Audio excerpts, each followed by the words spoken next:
Hi, everyone, and welcome to The Hash, your daily beat on crypto and culture. My name is Naomi Brockwell, and we have Jen Sanasie, Adam Levine, and Will Foxley on the show today. Welcome, guys. And we're going to kick off by talking about Ethereum. The hard fork has been activated. So, Will, walk us through what that means and what we are to expect from Ethereum. For sure. It looks like we went under our own EIP 1559 here on the hash too, because we are losing a few moderators. But that joke is totally dead. You got it. You got there. That was terrible execution. It's early. I just got back. Okay, so at this morning at like midnight UTC, so it's like 5 a.m. Eastern time, I think. Ethereum changed like in a hard fork, and there's basically two major components to this. First is like there's burning ETH now, so like every time you transact, that Ethereum that previously went to miners or went to other people in the space is now burnt and just like disappears. And then there was another change to the contract network that took away some old features, which had a lot of history tied around them. And maybe Naomi can kind of talk about this. Back in the day, there was this contract called Parity, and it was deleted by accident by one of these smart contracts that this hard fork took out of the network. And that smart contract that was deleted back in the day had like $70 million on it. And so now they decide to get rid of some of these old contracts that are causing a lot of problems for the chain. So there's some like politics there. The real star of the show, though, is the first thing I mentioned, which is the burning of Ether. So with that, we see that, like, I think around this morning, there's already been 1 million Ether burned, which is at least a few $1 million worth of Ether. And the idea there is that it's going to make the Ethereum network like a little bit more easy to use. You can always kind of guess what your fee payment is going to be to transact on chain. And then a lot of people think that this will help the price of Ether a lot. So this morning we're seeing Ether trade about $2,700. It's up 3% on the day. I think long term, a lot of people are thinking this is going to be a boon for Ether and like the price of Ether. But of course, like we still have to see if that plays out over the coming months. Naomi, I'm going to throw it over to you to kind of walk us through some of this. Do you remember that Parity wallet exploit in 2017? I do. Yeah. Well, I have a question for you, actually, Will. So, I mean, the revenues of miners, it's going to dip dramatically. I think that Compass Mining, where you work, estimated that it's between 20 and 30% that revenues are going to dip after this upgrade because fees will be burnt. So how does that change the economic incentives in mining Ethereum? What does that do to the ecosystem? Yeah, definitely. Great question. So there's been a lot of estimates over the last 6 months as this EIP kind of came into fruition. A lot of times people were like not sure if this was going to be included in a hard fork, but ended up being the case that it went through in August. And the estimates put it at around a 20 to 30% revenue drop for Ethereum miners. And so that's why we saw a lot of Ethereum miners adding MEV, which is like the ability to sequence transactions, which is like the equivalent of front running on a Robinhood transaction, like or high frequency trading. You've probably seen that like the Reddit stuff earlier this year. And so a lot of Ethereum miners were adding that tech so that they would be able to make more money. Well, then we also saw over the last 2 months that value they would have been able to earn has also dropped. So Ethereum miners are looking at like, probably around a 30% drop in revenue per month, which is a decent amount of value if you're trying to make a business out of it. But Adam, I saw your hand go up. I'm going to throw it to you. Yeah, so quick correction. The amount of Ether that's been burned so far since this went live is actually 799.9 ETH. Which is the equivalent of just over $2 million. Yeah, so a little difference. Hasn't been millions of ETH yet, but it is millions of dollars. It is, like I said, a little bit over $2 million. And of course, we expect to see that number grow and grow and grow as this continues to go out. The part that kind of jumps out at me about this upgrade, which I think is really relevant to put in context here, is that this is a really substantial change to the economics of the underlying blockchain and really kind of how consensus works. You know, you could do things that are more serious, but this is pretty high up there as it goes. And you look at Ethereum, which is, again, as cryptocurrencies go, a pretty old project, getting its start back in 2013 and kicking live in 2015. And it is still making these very large changes and broadly speaking appears to have a lot of consensus. We didn't really see a significant hard fork or a different version of the chain split off, which is something that was very possible here. And I think that contrasts pretty significantly to where Bitcoin is right now. Bitcoin, again, just a couple of years older, but really is in a state that is what I think Andreas Antonopoulos calls ossified, right? It's kind of it's gone through an ossification process where the things that make Bitcoin Bitcoin and the way that it works and the rules and all of that stuff are kind of fixed at this point. And we're going to see, we just saw Taproot activate after a very long period of development, but there's a lot of suspicion that that could be the last major change that we really see go into Bitcoin. So I think, again, it speaks to, kind of the interest in continuing to improve the underlying economics of Ethereum and try to make it into something that's really useful, and that can still happen on that chain. The question is, for how much longer? Mm-hmm. Will, just coming off the back of Naomi's question, when we talk about miner incentives, do you think miners are going to be less and less incentivized the more Ethereum develops, as they move away from proof of work to proof of stake? And as these developments occur, do you think that maybe we're going to see miners look to something else where they can maybe make some more money? So Ethereum miners and Bitcoin miners, there's a big difference there, and it's important to note. So a Bitcoin miner has to use a purpose-built machine, that one right there. And it's you can only use it for mining Bitcoin. Ethereum miners, you basically can use their hardware for a lot of different purposes. They kind of bake that into Ethereum on purpose. So you can also run a video game farm on top of Ethereum miners if you wanted to do that. In general, Ethereum miners have an expiration date. At some point, it's moving to proof of stake, which has always been in the plan for Ethereum. Right now, it's still a good time to be an Ethereum miner. They make a ton of money. That's the highest grossing revenue for any blockchain. But you just have to be cognizant of the fact that at some point, there's an expiration date for Ethereum mining. But going to toss it up to Naomi for the next conversation. Absolutely. We're going to talk about JPMorgan, the Bitcoin hating bank that has turned into a Bitcoin embracing bank. So they've completed their transformation from never Bitcoin to now launching an in-house Bitcoin fund for private bank clients. It's a passive Bitcoin fund in partnership with NYDIG. Now, of course, we all remember the CEO of JPMorgan, Jamie Dimon. He has just over the years been on a tear when it comes to Bitcoin. He said that he would fire JPMorgan employees who traded Bitcoin. He's called it a fraud. He has really dug in. And now that it's shown that Bitcoin is here to stay and customers want it, he's changed his tune a little and said, well, I still don't like it, but I'll give customers what they want. So it's kind of this compromise they seem to have reached, and now they have launched it this week. So I'm going to throw this to the group for your thoughts on this transformation. I'll start with you, Adam. So I think it's a funny story. So there's a quote from Jamie Dimon on CNBC back in 2017. This was in 2017, keep in mind. My daughter bought Bitcoin, it went up, and now she thinks she's a genius, right? So again, Jamie Dimon has been consistently wrong about it. But again, it gets back to the conversation we had yesterday about Gary Gensler. It's not necessarily that these people don't understand it. It's that perhaps they understand it well enough to appreciate what a threat it really is to the way that the financial system works right now. And they are incredibly invested in that financial system. They benefit hugely from it. So I think that what we're seeing here is another tacit acknowledgement that although Jamie Dimon says these things publicly, not so much recently, but he's never really walked it back, from a business standpoint, their customers are demanding it. And because their customers are demanding it, they're going to provide it. So it kind of doesn't really matter what he thinks.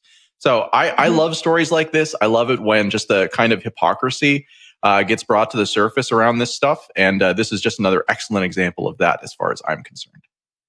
Absolutely. Just to jump Will, in you there. want to jump in?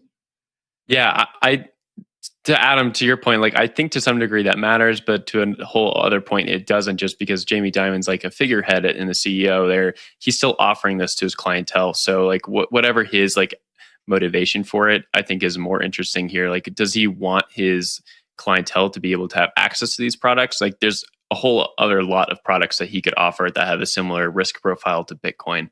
Bitcoin is extremely volatile. Why doesn't he offer those products? In his comments yesterday, he said, well, my clients want it, so I need to provide it. Doesn't matter what I think about it. It's well, you're also the CEO, so why is there no ownership of the things that you're offering? People come to your doors because they respect the decisions that you're making as the CEO there. And to me, it's like a little distasteful that he would offer a product like this and then kind of take some shots at it at the same time. And I understand like the other side of the argument that if clientele want it, you got to offer it. If you're a business, you got to sell something. But for him to come out and just be against it over and over and over again and then provide a product for it, it just seems a little wrong to me. Like I said, I love it when we get stories like this just because it does kind of reveal the hypocrisy. And the hypocrisy that I'm talking about specifically is this phenomenon where if you're walking in front of a parade, then you can reasonably say, I am leading the parade. But you have to keep walking the direction the parade is already going to walk. Because if you turn left and it keeps walking past you, then it makes it obvious. It reveals the fact that you were never leading in the first place.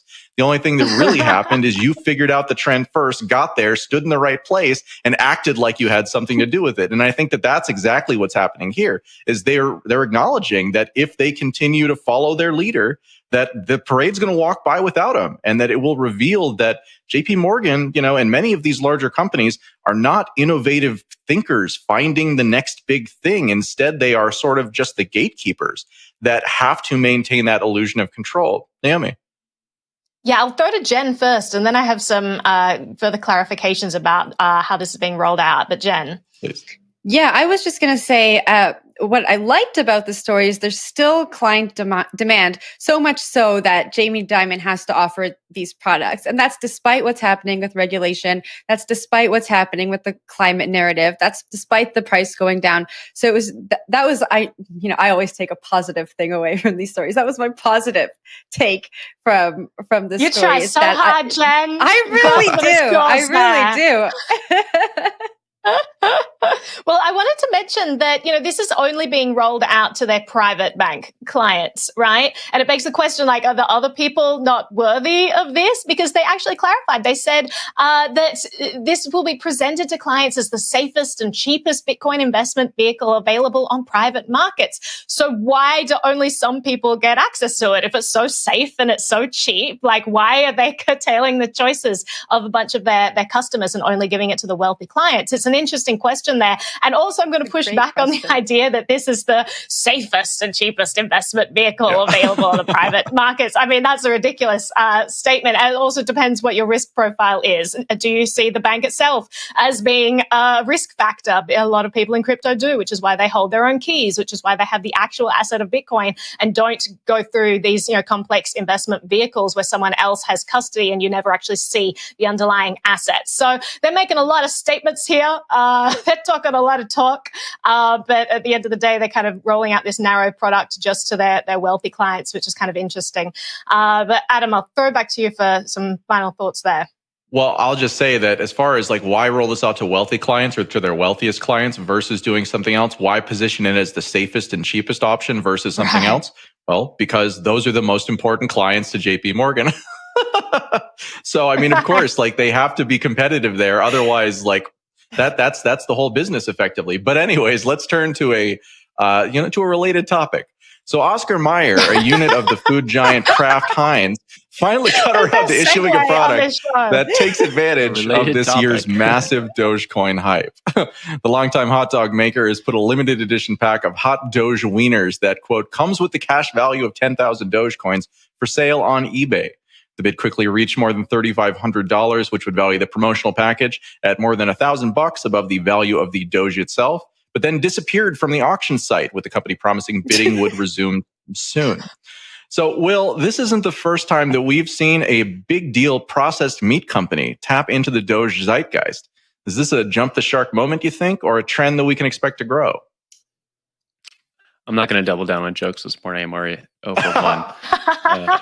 But I will say that I think this is a jump the shark, but then I've also said it's going to be a jump the shark moment like 3 or 4 times this year, and I've been wrong every single time.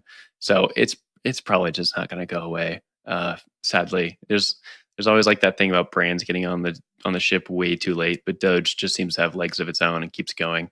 And I don't understand why. Maybe it's just the crypto bubble this year is just way too much. But Amy, I want to get your thoughts on this. Are you going to buy some Doge Wiener dogs?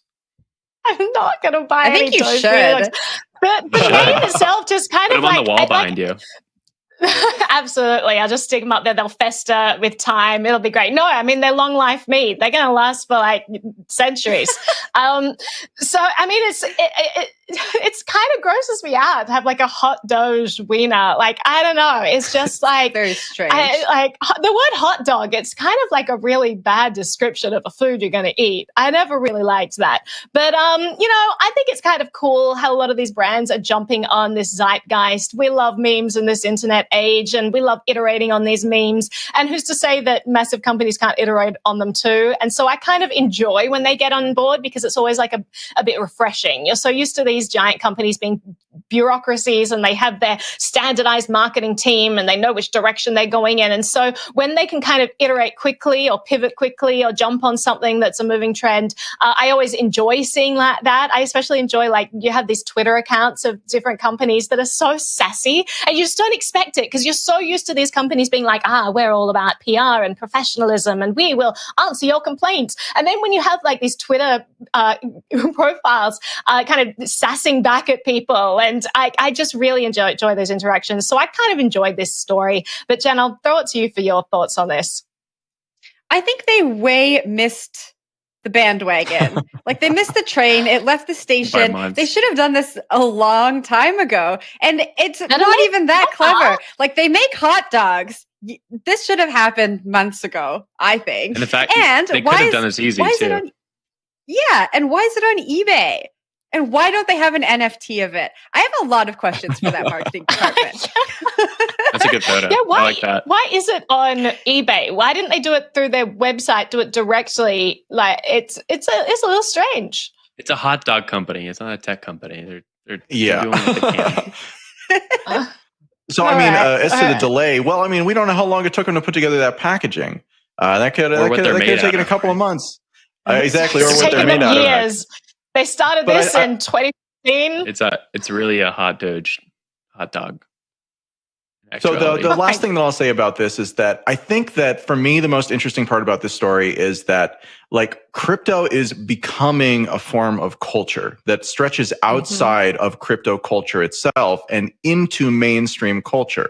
I think that this is a sign of that. And I also think that, again, we don't talk about NFTs, I think, actually as much as we should, because they are becoming such a huge part of the cultural conversation. And we're all tired of them because, most of us have been, paying attention to tokens and stuff like that for years and years and years. And so it feels like kind of the mainstream is behind. But I actually don't think that's the case at all. I think that, again, we were just really early, and now we're starting to see this kind of viral adoption curve that is really going to keep compounding as time goes on. So I'm very interested to see and think that the biggest story perhaps of next year will be crypto culture becoming mainstream culture as the mainstream becomes increasingly less real. But that's all on that one for now. Jen, you've got the last story today. Speaking of NFTs, here's a partnership that I did not expect. So Burberry is set to launch their first NFTs with Mythical Games. The NFTs are going to be featured in Blanco's Block Party, and that's a blockchain game that features digital vinyl toys. So in the game, you have your character and you can go on adventures and missions with your friends and have block parties. So there's the little Burberry Blanco. This was interesting to me because I think of Burberry as a very traditional fashion brand, and they usually market to, I think, an audience that is a little bit older than people who might play this game. And it's just, I didn't think that if Burberry got into NFTs, it would be in this way. And so I'm interested, Adam, to hear your thoughts on this partnership. Yeah, so luxury brands, I think, make a ton of sense around this stuff because they want to be accessible and they want to be something that people aspire to own. So if you can make something that's either in the digital realm and that loops you in with culture, again, in a way that's a little bit more tangible versus, being in real life and having a bag, like that feels to me like it's a good fit. These are conversations, again, I had a number of conversations back in 2017, 2016, and kind of that area with many of kind of these larger companies talking about this stuff. And at the time, there was very little interest. And so again, today to see this suggests that we have crossed a tipping point. And on the other side of that tipping point is everybody wants to do NFTs, and they are significantly changing how I think companies think about this stuff. And again, like I'm in the background developing a new show called NFT All Stars, and we're reaching out to many of these larger groups, and everybody is doing this. So again, there's the 10% of what we see that's already out there, and then there's the other 90% of the culture coming fast behind. So to me, this is just another kind of signal that NFTs are going to be an increasingly big deal as time goes on. Yep. Yeah, so I agree with you, Jen. Oh, sorry, go ahead. I was just going to say each Burberry Blanco is $299. And if you go into the shop right now, everything is under $15. So it is a big jump as well. Naomi, I don't know if you want to finish your point. Hopefully I teed you up for whatever you were about to say. Yeah, I just agree that it seemed to me like a mishmash of different branding ideas coming together in something that's so very strange to me. Like, you know, Burberry is this luxury fashion brand, and then you've got like this vinyl NFT toy, and it's paired with like Mythical Games. Like, there's a whole lot going on there. Maybe, you know, as Adam said, we are just seeing more and more of this, and maybe things are just going to get weirder. Like, I'm not against that. I like weird things, and if people are just like, oh, we're doing NFT and let's just mix and match, like, you know, life is going to start to imitate the internet, and I'm a fan of that. So let's get weird and let's try out this NFT stuff and mash a whole bunch of stuff together and see what happens. I'm kind of here for that. I did think it's weird, but I'm also enjoying it. I'm all for the weirdness as well. Will, would you buy an NFT like this? Or what brand would make you buy an NFT like this? Let me rephrase that question. I don't see the point of it still, but I will say that I was talking with someone yesterday, and they said that when you play a game nowadays, like an online game, like you can even go into like a car that you're driving around in like virtual reality, and it'll start playing like pop songs that are like, you know, doing well today. And so that's interesting to note that like there's so many different levels to like the worlds we're creating online. And I think that there's a place for like NFTs in that, where like you're in a game and there's like items that you can do with this. And I don't know how that relates to this Burberry thing. I'm not into that. You seem to be, so that's awesome. But it's still just so early, though. I mean, that's the thing. I is still again, want like, to own physical things. Okay. I don't know if I'm the last person out there that still wants physical things, like a real home and real clothes and real artwork. I don't know. I'm kind of waiting for us to turn into Sword Art Online, where we all just hang out in our virtual reality houses and, you know, do our work together while living in something we created completely in the digital realm. I think that kind of stuff is kind of cool. Like, I don't know, we're exploring, and yeah, we're pushing the boundaries of what our lived reality it consists of. We've kind of gone from when we say that we know someone online, but we've never met them in real life. You know, we've started to not say that anymore. We started to say we've never met them in person, because online is real life. And we're starting to realize that. It's just adding another dimension to our real life, and it is all part of our experience. You know, you seem to push back on that, Will. Yeah, no, that's like, I'm just thinking about this right now. And I get the feeling from you, you're very anti-eat the bugs, live in the pod. And this is like a backdoor to doing that, right? You're going to live in the pod, not because someone tells you to, but because everyone went to the pod and you start living it. So no, we got to push back against this. Like, there's a limit to how online people should be. We got to be out in the fresh air. I love online. I love it. It's where so much communication and connection, and like we've broken down the barriers of our physical lived existence, right? It's no longer the case that we can't interact with someone over the other side of the world. We have more in common with someone of our own generation on the other side of the planet than we do someone who probably lives the next town over who's a generation above us. Like, I think that mixing up of boundaries is super interesting. Like, I'm definitely excited to see what happens. Yeah, I mean, so to Will's point, I think only 3 of the 5 scenarios wind up being wildly dystopian, right? There are some scenarios where this winds up being empowering, and I think that, again, maybe the odds aren't in our favor, but I'm hoping and believe that we could, in fact, have this be a positive. But as a digital native for the last 15 years, again, I've worked for CoinDesk for 2 years now, and I've never been into the office. Again, like this is the way, right? This is the way. Mm-hmm. And for all the things that coronavirus did that were very negative, it did sort of force people to jump into the deep end on using these tools in ways that I think many people never considered that they would. And most of the people who I know found them to be more empowering than they found them to be kind of negative. So, it's a good news, bad news type of situation, but I have hope. Yeah, and I love the fact that we can have this purely digital virtual show every single day coming to you at 12 o'clock on the Hash. We get to hang out with these wonderful people, and people at home get to hang out with us too. So that's kind of cool and a nice positive externality of this wonderful digital world and virtual world we live in. But thanks for joining us, everyone. That is our show for today. You've been watching The Hash. We have Jen, we have Will, we have Adam, and we'll be coming back tomorrow at 12 o'clock. Stick around if you wanted to watch all about Bitcoin with Christine Lee at 3 p.m. and go enjoy the rest of your day. See you tomorrow. Bye guys.